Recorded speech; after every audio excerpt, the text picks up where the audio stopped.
Hi everyone, good afternoon or happy lunchtime if you're based in South Africa. My name is Nicola Probyn. I am co-founder and director of the Africa Scotland Business Network. Thank you all so much for joining us today.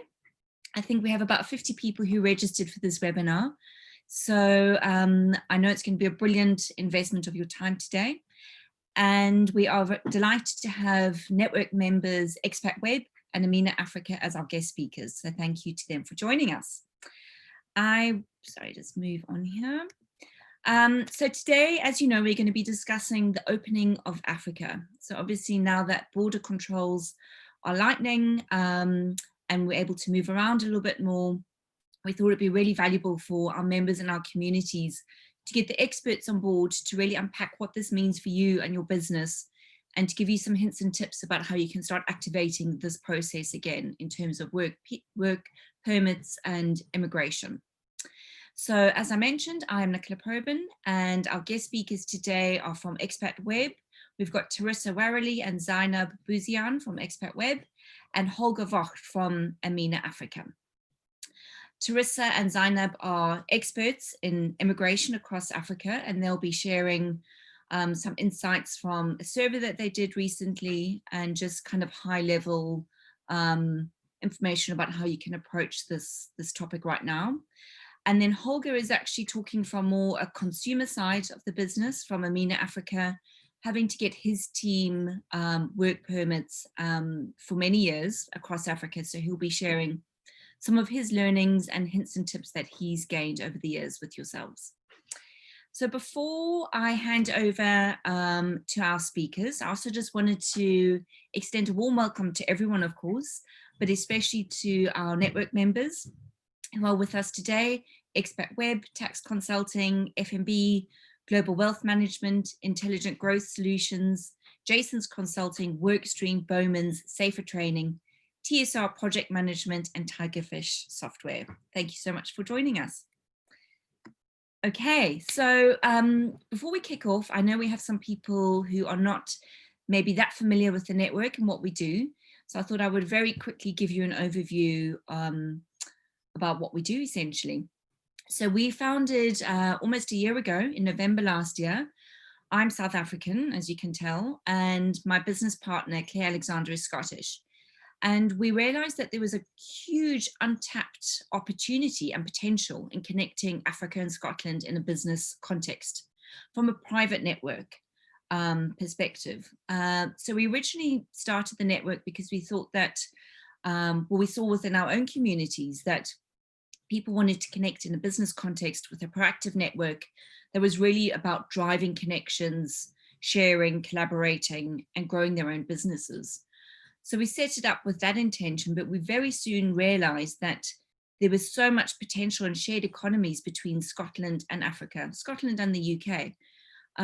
So we've expanded our network with the remit to really help facilitate exchange between the two regions. And proud to say that since we launched almost a year ago, we've got 63 member companies that have joined us, hugely diverse, you know, from startups through to global corporations. And I think part of this is that we've tried to make it as inclusive as possible. We realize that the value really comes from the diversity of the network and the cross-pollination that can happen as a result of that. So if you'd like to find out more about the network, please get in touch with our team. We'll share our details after the session. Right, so to kick off, and so I apologize, I forgot to mention, apart from myself and Claire, who are directors of the network, we also have a board of founding members from all sectors of industry who bring their expertise and wealth of knowledge to our members and to the network. And these are them. Okay, so with no further ado, I'm going to hand over to Tarissa and Zainab. As I mentioned, they are specialists in immigration across Africa. Tarissa has a degree in international relations. She's been working for over 4 years handling immigration matters across Mozambique, Angola, Nigeria, Equatorial Guinea, Madagascar, Mauritius, and many more. So she's more than qualified to lead the session. Joining Tarissa is her colleague Zainab. Zainab has over 8 years experience in handling immigration across Africa. including some of the most challenging or difficult jurisdictions such as Tanzania, Botswana, Ghana, Namibia, and more. So thank you very much, Zainab. And Tarissa, I'm going to hand over to you.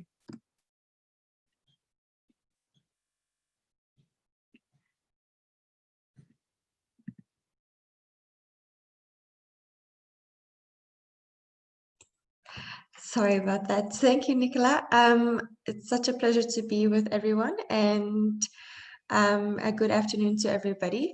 So we wanted to share a little bit about the borders opening across Africa, as well as just some specific insight from a survey that we conducted. And essentially, the purpose of the survey was to just assist us in our business line on what countries to, in a way, focus on when COVID-19 pandemic would slightly subside. Of course, it's still something that hasn't been quite contained worldwide, really, but it is something that has had an impact on projects and in very key sectors throughout Africa. And we wanted to understand exactly which countries would be most impacted. But first of all, we just want to give a bit of overview on what the borders are looking at like right now. Can go ahead to the next slide. So those are just a bit of our agenda items for today. So as you can see, in terms of the borders, I would say for the most part, most of Africa has now essentially reopened. Of course, although we say it's opened, in some countries, they have allowed airspace to open again. In others, land borders are still closed.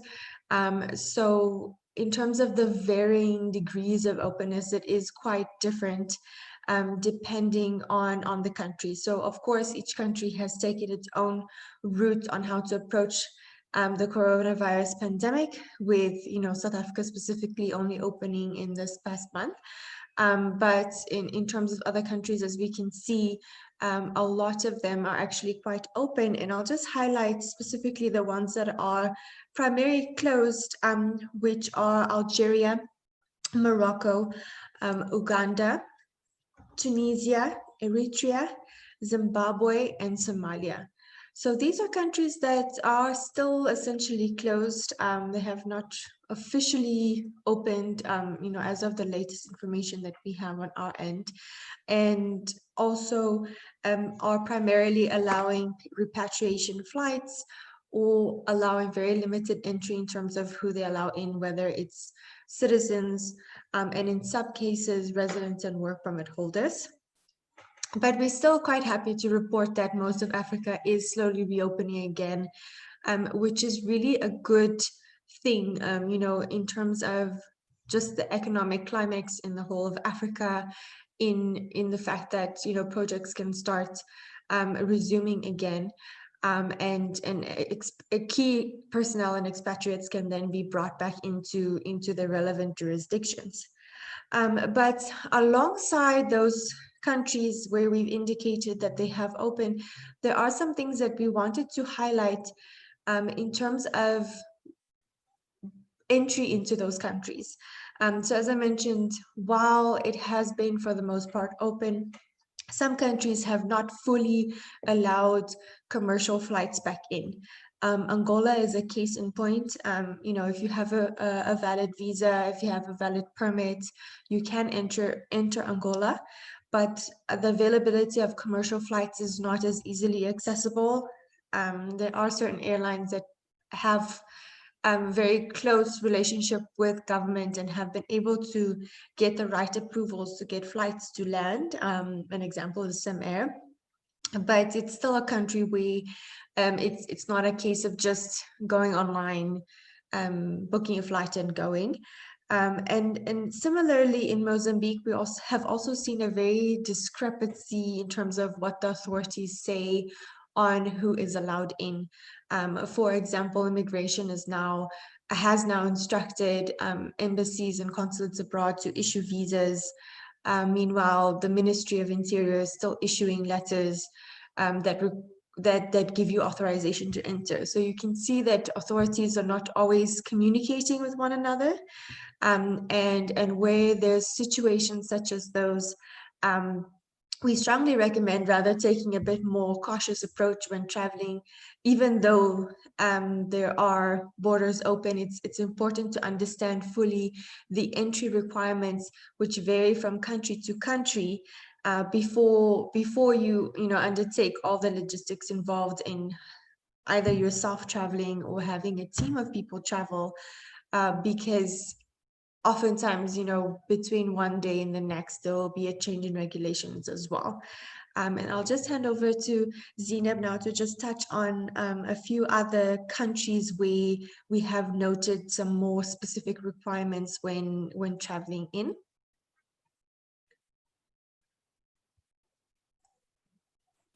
Hello, everybody. Can you hear me? Hello? We can hear you. Okay, so thank you, everybody, and thank you, Tarissa, for handing over to me. So like what I said, like what Tarissa said, we conducted actually this survey to just make sure that by the time COVID, the travel restrictions whilst COVID is ongoing eases, what to expect exactly from our clients and from all the travelers and the workers that work in Africa. So basically, it is very important to know that there is regulations that varies from a country to another, depending on the level of the COVID infections within that country, and depending on the government authorities and how bad the economic situation has decreased because of COVID. We actually, as Xpatweb, we were actually able to got a lot and several approvals for people who actually needed to go to some African countries during COVID, and whilst the borders were closed. There is a process to follow in some countries that were actually willing to take employees who needed to get into those countries as soon as they can. For example, Botswana. The only catch here is that before, it is actually difficult for us to say it's a yes or no, because it's different authorities that actually handles applications once they have them on their offices. Like, for example, in Botswana, the process is just not through immigration. There is a lots of prerequisites to do and several requirements to have in order to get the approval, where, for example, the letter and the file goes to the Ministry of Health, it goes to the Ministry of Labor, then they agree together, they give the approval, and after that, we need to make sure that the quarantine process is applicable and it's actually in line with the regulations in those countries. So it is a difficult process, but as I said, we managed to get it based on the emergency of the situation, especially when it comes to people who are working, like, let's say, on sites and who cannot work remotely, especially in cases where machines are off and they needed that technical aspect of assistance from a South African in order for the activities to be working and to be carrying on as per normal. Zambia, you see, just remember with me, I'm saying each country has its own regulation. You gotta see that in Zambia, for example, it's another country where we can get approvals for people to enter, but the process is completely different. I mean, even if you don't have a work permit, and if you are to go there to conduct a very important task, we are able to justify this with the Department of Labor, who thereafter issues an approval based on the current situation, and then you can go, whether on business visa or whether on employment permit. Similar thing when it comes to Ivory Coast. They give approvals, but they give it not from labor, and actually the Department of Labor is the one that deals with permits application, but it's a different process that goes through what we call la surveillance du territoire, which is the authority normally that takes control of all international movements in and out of the country. Malawi is another example where anybody who's got a valid reason to enter can enter, provided that they have a support letter confirming the emergency of the situation.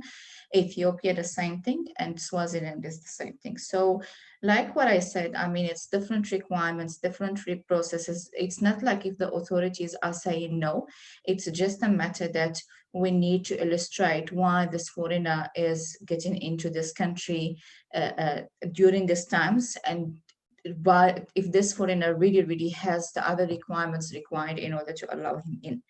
The one thing that I must also mention when it comes to this, to the authorities and the way how they function, like for in other countries, even if the borders are open and even if the person will have like a type of a support letter explaining the emergency of the situation, the person can just get in. For example, and like how we always see it, there is a huge number of unemployment that hit some African countries after the pandemic and of COVID, which is understandable. So some authorities, they don't understand why a technician, like let's say just for example, a technician needs to get in for emergency reasons compared to a local who can do the work and who can actually get into that country and help and assist wherever it can. So it's really like it is a situation, it is a challenging situation, but the challenge does not come in on getting the thing. The challenge comes in to justify the reasons of entry in order to get the approval for the expatriates to enter the country and to quarantine and to conduct the work activities. Nicola, can you please move to the next slide? Thank you. So before that, I go into the statistics, and I just want the participants to make sure to link the numbers with what we are saying. There will be a sequence that justify every single aspect of this presentation. Like, for example, like what I said, the authorities in most African countries are not saying a total no, but there is a possibility for people that we help before getting into those countries for work activities. We did ask our clients and the participants of the survey to indicate to us whether they have expatriate employees who need to return to their job, or if they have to employees that needed to be on site, but they had expired or due to expire permits. 44% of them, they said that they have employees who are locked in their home countries, but they are required to go back to their sites urgently.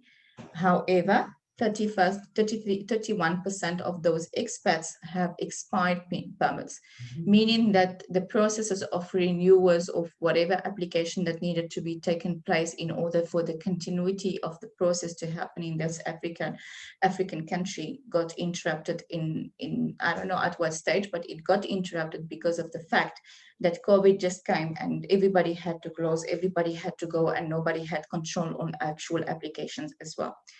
The good thing, and what we've been telling our clients and our the people that ask, is that some African countries, they were actually taking work permit applications, they were taking entry visa applications because they just know that, look, this is a specific case, everything is there on the file, there is no way how we can hold on to the application, the person needs to be here, so let's just do it. Of course, we did assist it with some application and we did get some approvals during this time. All of what needed to happen is for the approval to be granted for the people to go and leave. But this is actually a very good number, because it's just show that once the borders restriction will ease, then the more people will be able to go to their work, and it's actually happening now, which is a good thing. From the 1st of October and way before the 1st of October, people, whoever who's got a valid visa, a valid work permit, and who needed to depart to an African country could do it with no restrictions, for the simple reason that, number one, I think most of the African country realizes the bad and the decrease of the economic numbers in the countries. And number two, it's because there is a justification to whoever who needs to go, and they've got the letter, so they were able to go. Nicola, please move to the next slide. Thank you. This is actually one of the slides that well, I'm not going to say worried me, but it's just that the processes of what application we will be doing in Africa is going to take a bit longer. I know it's not a big number, but at the same time, it is very good that you have everything in order so that by the time your application reach to whoever, to the official who will treat it, does not have something to jeopardize it further. So we did ask the participants whether how many employees do they have with expired permit. They came back with 29, sorry, with expired passport. So they came back and they said 29%, which is far, which is okay, compared to 71% that they said who said no, which is a good number. But where you are from, and I'm gonna take South Africa as an example. South Africa, they haven't treated renewal of passport for a very, very long time. It's only resumed like a few weeks back. So who's got a passport with a validity less than 6 months, there is no visa that they can obtain. There is no work permit that they can't obtain. There is nobody who's even going to be looking at their application, and at the same time, there is absolutely no authority who will give a longer validity according to the need because of the fact that the passport is expired. 29% is fine, because what we've been hearing here, I'm referring here to South Africa, is that who's got an urgent duty to conduct abroad could submit an application at Home Affairs and they will be given a priority, which is a very, very good thing. But other countries, if you are to compare it, for example, to Botswana, they will say to you a no. Zambia is the same thing. If you are to do it in Ethiopia, they're gonna say to you, staff is working on rotation and not everybody is taking passport renewal. So it is a bit of a challenging situation that can only be pushed so far, and that can only be obtained based on the emergency of the situation. Again, all of what we say is that people who are, or employers who are needing to go to any other African countries very soon, we do advise them to go through the requirements checklist to know which type of permit or visa do they need to apply for, gather whatever they need, so that in such a time where the application is lodged, it's given its own attention and it's given the priority to be out. And I'm going to hand over to Tarissa.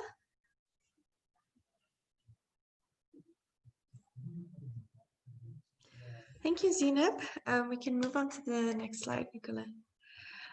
So the other thing that we also wanted to understand is essentially, the percentage of expats that were at home at the time the survey was conducted and why. And naturally 64% was due to travel restrictions and lockdown.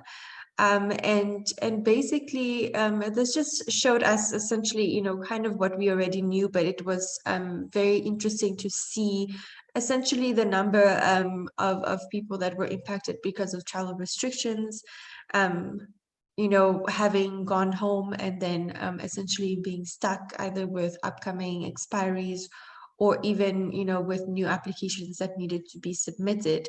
Again, we still encouraged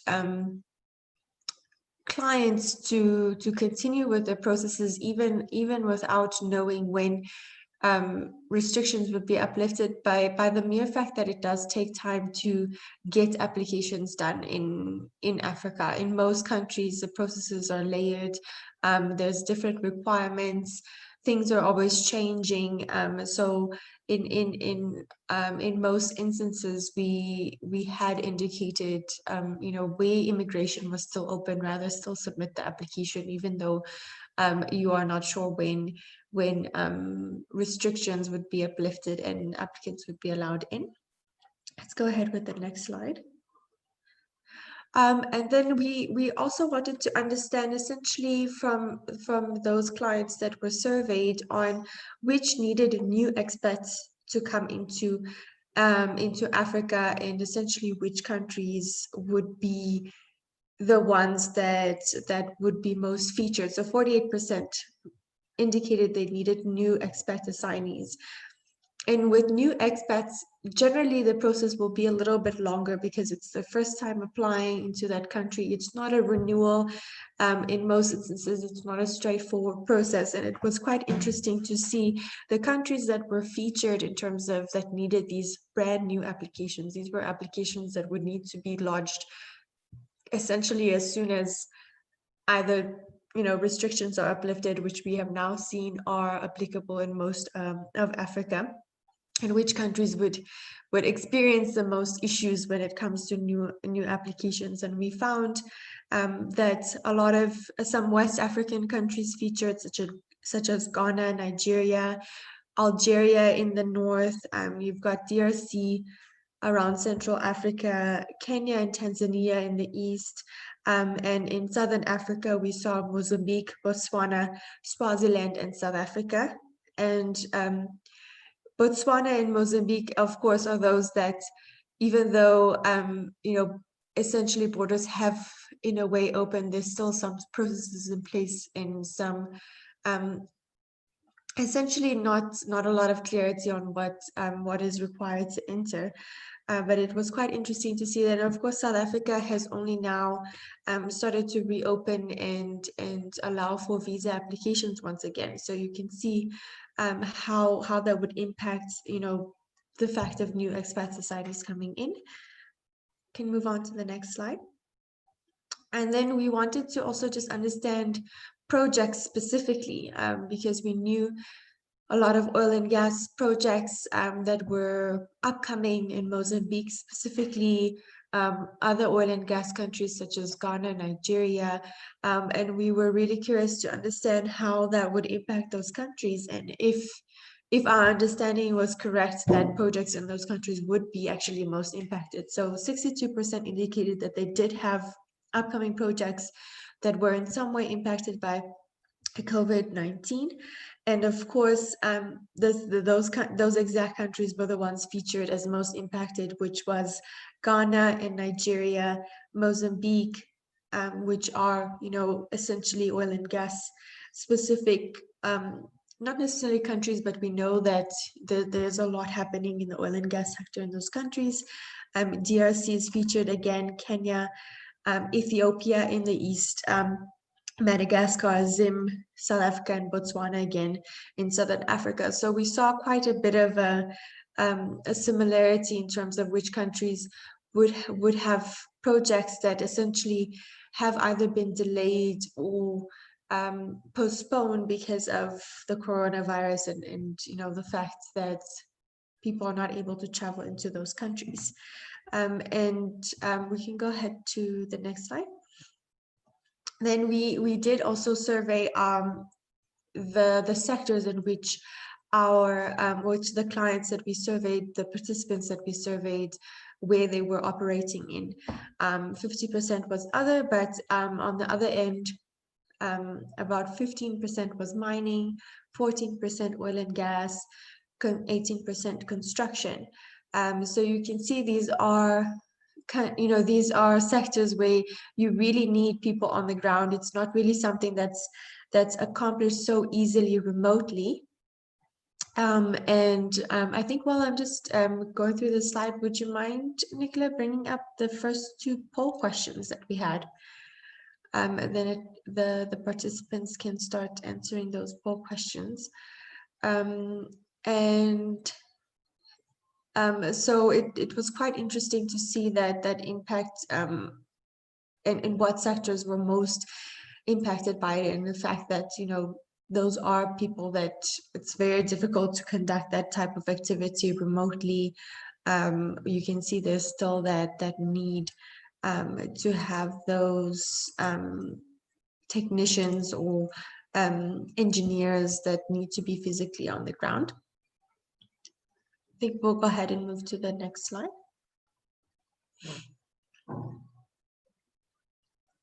I'll hand over to Zainab from here, just to discuss a bit more on South Africa specifically, and how is it possible for expats to come back to South Africa?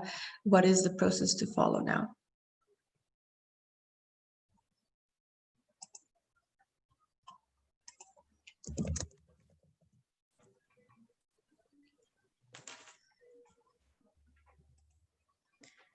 Okay, thank you, Tarissa. So, like what Tarissa said, it might be a challenge to get that approval, and like how we indicated, there is a process to follow in order to leave South Africa or in order to come to South Africa.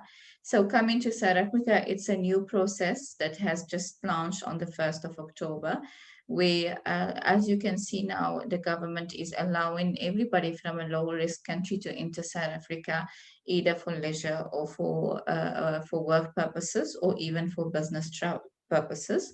Short term or long term is the same thing. When it comes to high risk, there is a way also to come to South Africa, except for tourism activity.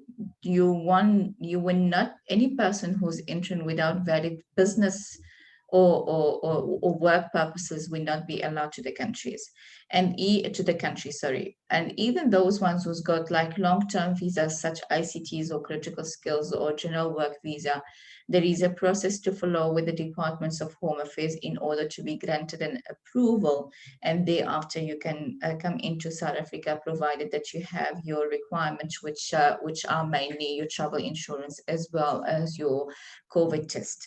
So basically, at the moment, and there is a challenge where the government gazette indicated that any person coming to South Africa may enter. However, the bigger challenge is that even if you send those applications, you do not have a time frame on when these will be finalized and when the approval is going to be received. Hence, it is very important to make sure that anybody who's wishing to come back to South Africa, you cannot just go book a ticket to say, I'm going there for next week. You've got to give yourself the time to get the approval, and thereafter proceed with your travel plans and travel schedule. What we must understand when it comes to this is that the numbers and the infections, they change in South Africa as in any other countries on daily basis. So today, they might say, okay, you can come, but tomorrow you cannot give the certainty that this thing is going to remain as is. There is a lots of changes. And unfortunately, even as immigration specialists who discuss with different authorities and with government, between the people with whom we discuss these processes, each one has its own interpretation. So basically, if we don't have something in writing confirming the correct route to go, we do not take the risk, and we do not ask people to book their flights. We do not ask our clients to just decide on their coming on that specific day or whatever. We always say, let's follow process, let's submit the application, and then we can wait for the go ahead and for the approval in order for you to come to South Africa. Nicola, can you please move on to the next slide? Thank you. So that specific process I was talking about on the previous slide, it's mainly relating to those high-risk countries that are in front of you.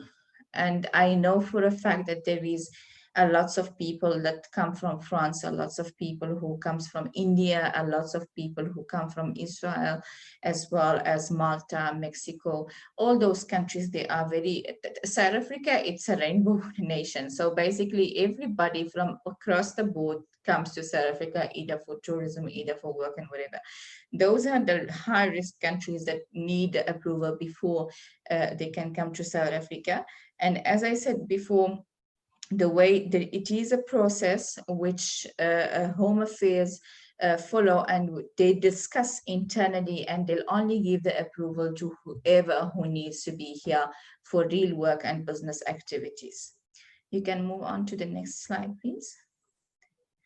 Perfect. I think we can move to the poll question, Tarissa, if you, or must we do it later? We'll be doing the poll just in a little bit. Okay.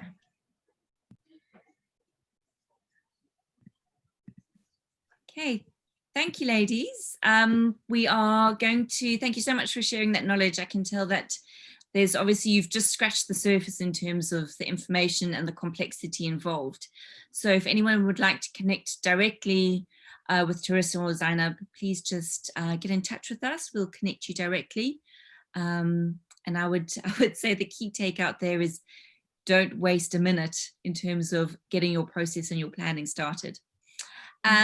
we are just going to launch some polls now quickly, which really help us understand what your needs are and how we can potentially assist you. It'll just take a minute or two. So Danny, if you could launch that, you can just interact with the polls on your screen as they appear.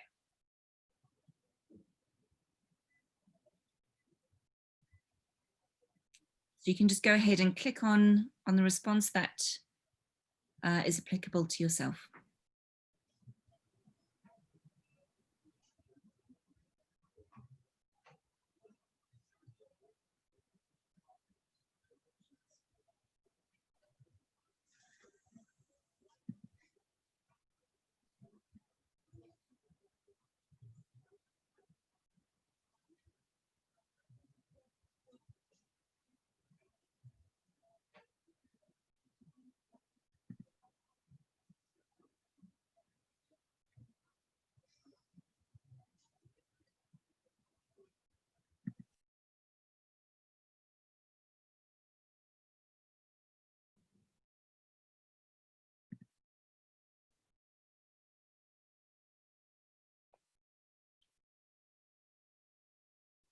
Just give it another minute.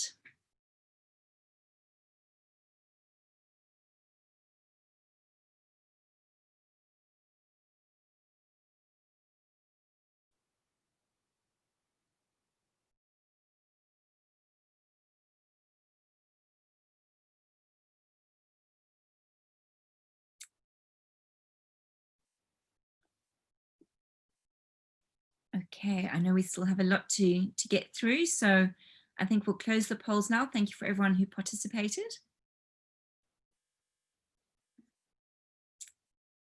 Okay, so next up, AMENA Africa. So I'm just going to get rid of that poll.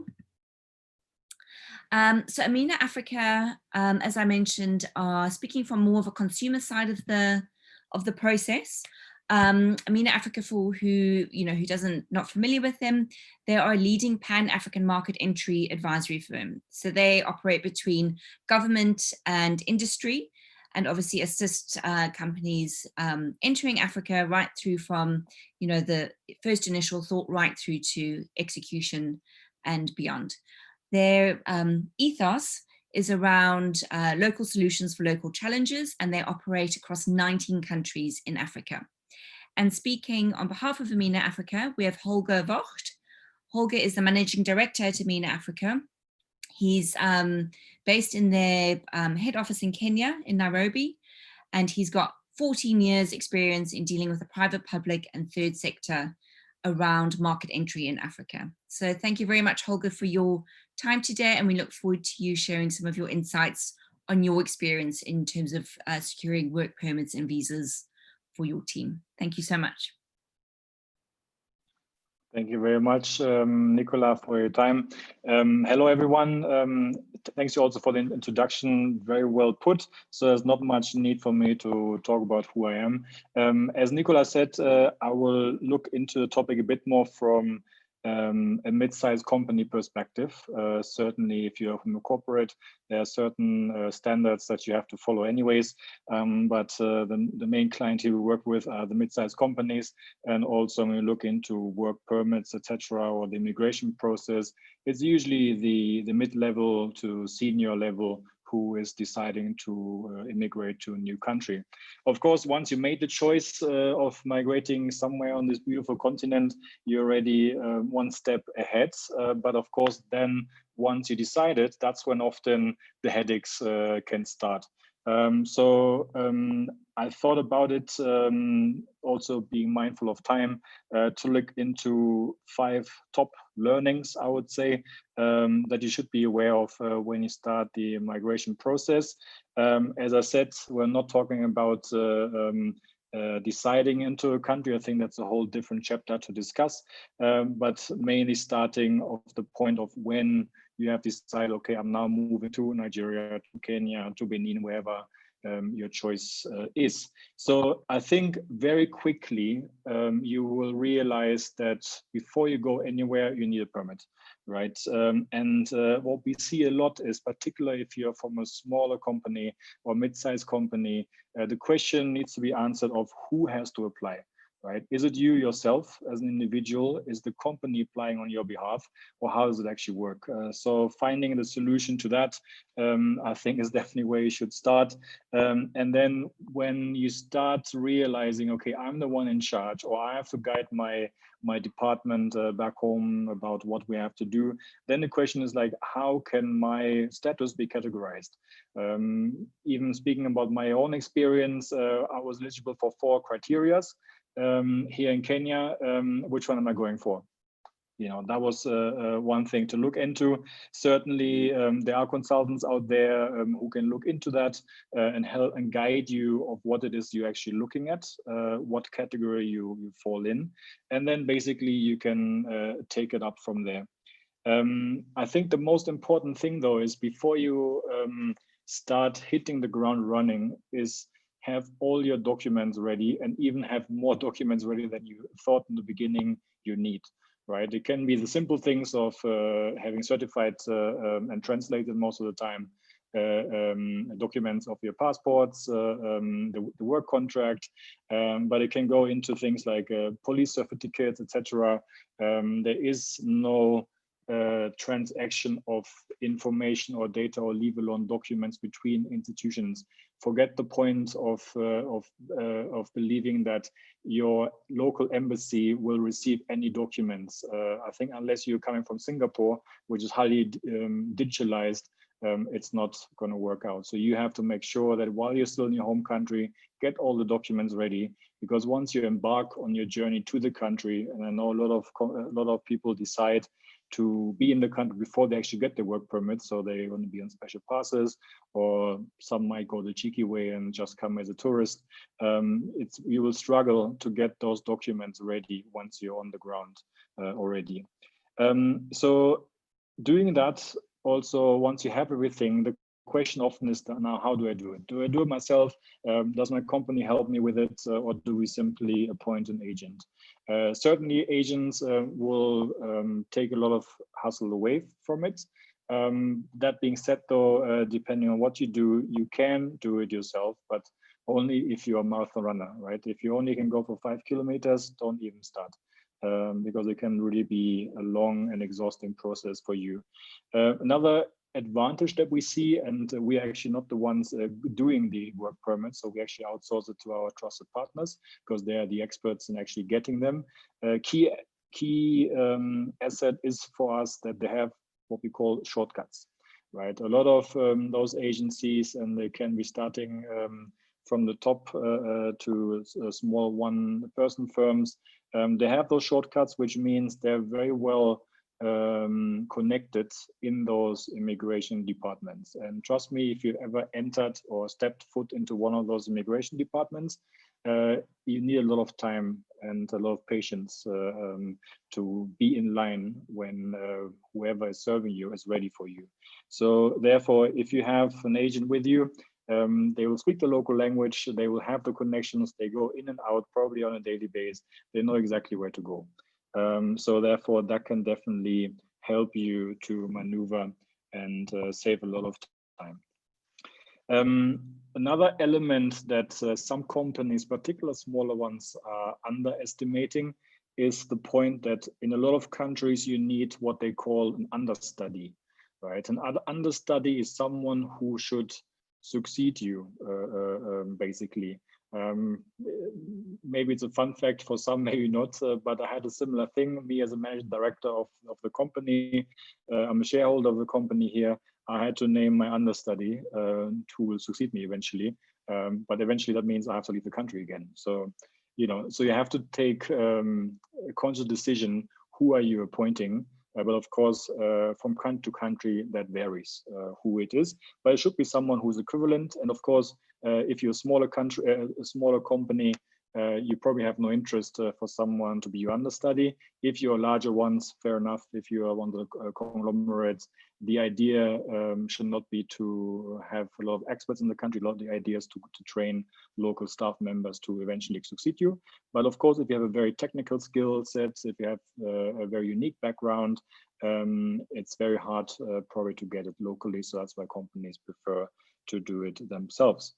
Point 4 on that journey of mine, of the top 5 things, is make sure you have ample time. Please do not count on even an agent to sort you out within a month if you're dealing with a system which probably takes 3 to 4 months of it. Of course, things can be speeded up somehow on the ground, but if you have to go next week, you might want to have a plan B, right? There are ways, as I said, depending on the country. Some countries offer special passes for you, so you can stay average is like about 3 months. So you can already be in the country, you can actually work legally, and while you wait for your permit. Other way would simply be you have to wait if you don't want to take the risk to go into the country, but don't. And that's what I'm saying as a person on the ground. Don't believe in what websites tell you how long the process might take. Something can always come in between, particularly if your destination might not be in the capital and you have to travel back and forth, or your agent have to travel back and forth to do the job. So plan with a lot of time and then make your travel arrangements, which will then lead into the whole immigration, because you can imagine if you have decided to migrate and your papers are not ready, but your container is on the way to the port, you know, you don't want to end up in that situation. I think generally my 5th and sort of final point is that it is possible, particularly even in these days. As we heard from our speakers before, things might have slowed down a little, but companies are in need of expats, and the immigration offices are working again. They are open. Here in Kenya, as an example, they shut down for about 6 weeks. They were working behind the scenes, but FaceTime, where you can deliver and bring your documents, they shut down for some time, but all of them are open again. And across the board, I mean, we saw the map already, which countries are not allowing any foreigners to come in, but the main countries where business is done, they're all open again for you to submit your documents. So overall, I think to summarize, it is a lengthy process. It is something that where you should be very much informed about what it is you have to do. I know it can be quite challenging doing that from far, and some people are underestimating it, particularly when you have people who lived abroad for quite some time. They think, well, we've done the process before, but every country, unfortunately, is different, and every system works differently. Unless, looking at the continent, unless you live in Rwanda, where I think the process is the easiest on the continent, there are stones in your way every now and then, and you have to be prepared for that. Another point is that if you decide you're the person who has to apply for the visa and you're worried of who to do it with, you can basically do it yourself, right? So don't get me wrong, but are you up for the hustle and the time commitment? That's the question I think you'll have to answer for yourself.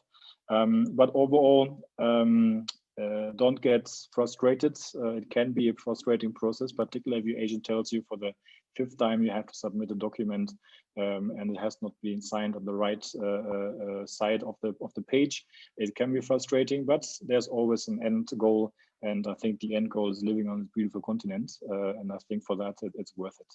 So yeah, I hope I gave you a bit of an idea of how it can look in practice, and more than happy to answer any concrete questions that you guys might have.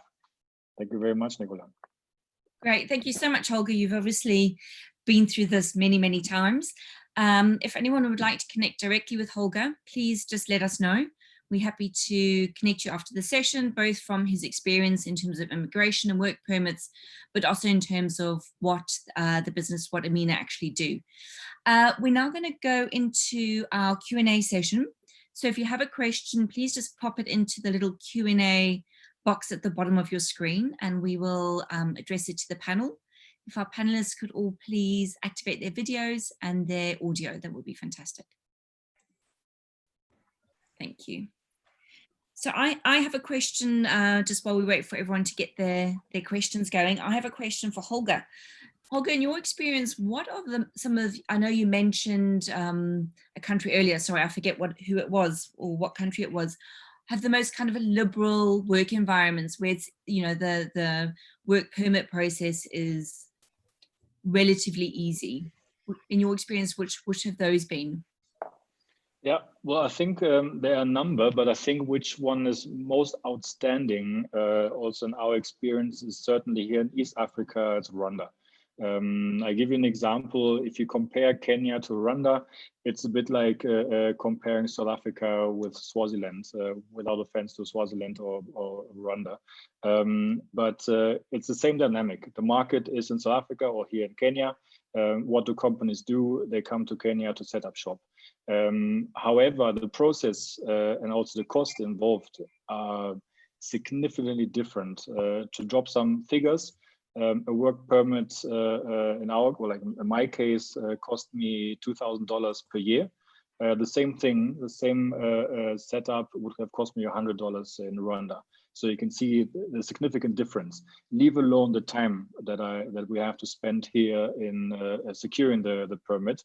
So I think Rwanda having a very tech-oriented process in place, and at the same time also having understood that we're not just talking about technical experts, we're probably also talking about entrepreneurial experts or experts who come to the country to create certain value by opening their own companies. They have really made it easy to get your visa, and even if it's just a soft landing for someone. So I think a lot of other, especially the big countries, who know that they have a certain standing, are still years, I would say, behind those type of processes. And of course, we're hoping that to change at some point so that technology can really disrupt that process. Thank you, Holger. A question for Tarissa and Zainab. I know this is probably a really difficult question to answer, but when people are dealing with relocating, the logistics of that, what sort of time frame would you say that people need to start looking at in terms of kickstarting the process? Should people allow sort of a 12-month runway? What is your kind of rule of thumb? And I know obviously every country is different, but what would be your guide in terms of, okay, we need to start the conversation and investigations at this point ahead of landing? I think 6 months is generally quite a good time frame to work with. But of course, as you mentioned, it will depend on the jurisdiction. Because a country like Angola, it will take us just the 6 months to actually get the permit. So in some countries, we might even say, up to a year, which doesn't necessarily mean that they can't, already start conducting some of the activities or traveling in for meetings and things like that. What we're talking about is the time frame really to get them completely work ready. And when we talk about work, generally there's two main things that are involved, is where you sign a contract of employment with a local company, but also where you start getting remunerated in that country. So that means, you shouldn't start and kick off payroll and things like that until you've got that permit. And most countries won't even allow you to, even set up, a tax registration or something similar until you've got that permit ready. So I think 6 months, between 6 months to a year. But of course, other countries, it's much quicker. You might get something within a month or two.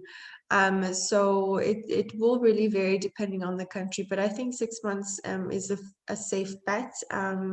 Z, I don't know if you want to add something as well to that from your experience. Yes. First of all, I'm actually feeling happy because Holger illustrated what we work on daily basis in Africa.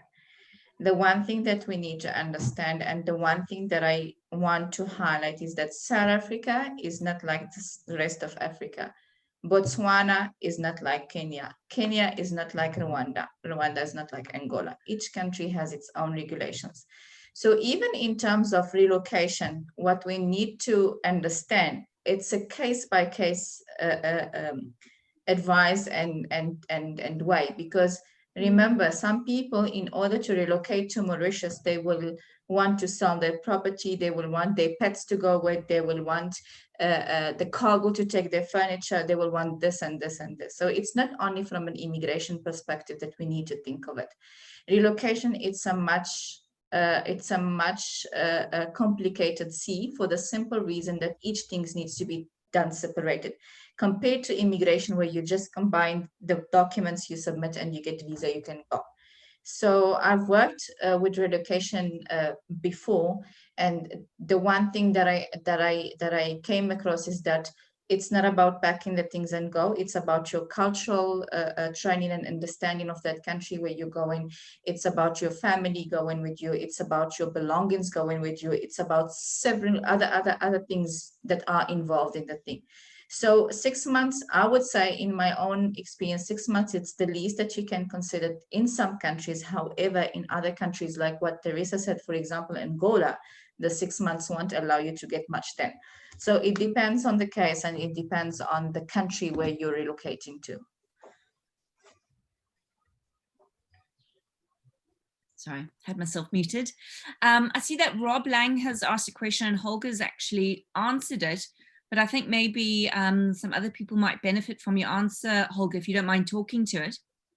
So Rob has asked, are there any scarce skills that a country like Kenya would be looking for? And if so, what are they? Holger, do you mind just sharing your answer with everyone? No problem. It's fascinating to see that it's public, so I thought it's a private one, but so I'm lucky I didn't say anything wrong here. No, but I think that's a valid question, particularly if you are looking into coming on your own, or you have, let's say, you're running your own business and you're struggling to actually come to a country. I think the 2 points I mentioned in the end is like the immigration officer will ask you, what is your value to the economy? Will you eventually employ people? If you have no answer to that, it might be tough. But I'm sure if you come on your own and you have something that you're working on, there's always a way to phrase it, as long as it makes sense. Another dynamic, unfortunately, I have to say that we see, it really depends on which passport you're holding. So I think myself being German, we're quite lucky that we have no, let's say, that many preconceptions in immigration offices, whereby a very classical country would be Bangladesh, India. If you hold a passport of their countries, the immigration will not tell you that, but it's unfortunately truth. You will be struggling much more to convince them coming on your own. There's another dynamic if you're female, etc., and young, you know. So these are all dynamics which can play in. So bottom line is have a good story, and I think he also asked about certain skill sets. I think that's probably across a lot of African countries. If you have very technical, very precise skills, you're probably not going to find as many people on the ground who can fulfill your job. At the same time, it might even go into certain skills that you got through year-long of experience. So if you're a coach since 25 years, you're probably not going to find too many people who can match that, particularly if you have a international outlook. My pitch back then was I speak German and I'm dealing with German investors, so there are not as many people who can offer both sides. But yeah, I think really if you answer those questions to yourself in the beginning before you start, and if they sound convincing to also, I don't know, to your friends, then I'm sure you can convince the immigration department about your aim to come to the country. Great, thank you so much, Holger. I see that we've only got a minute left. I will just see if there's any more questions popping up. Otherwise, I'm going to share our contact details just at the bottom of the screen here. Apologies, not that one, this one. If anyone has any more questions, either for someone from the network or from one of our speakers today, please get in touch with us. These are our details. I just wanted to thank our guest speakers. Thank you so much for your time today. As I say, you're obviously a wealth of information, and I'm quite sure that there's many more questions to come your way. Thank you so much to everyone who made time to attend this webinar today. I hope it's been of value, and we look forward to hearing from you. And as I say, please get in touch. We'd love to hear from you. We'd love to make connections. That's what the network is all about. And I wish you all a very happy rest of your Tuesday, and take care. Thank you so much, everyone. Bye. Thank you. Thank you, guys.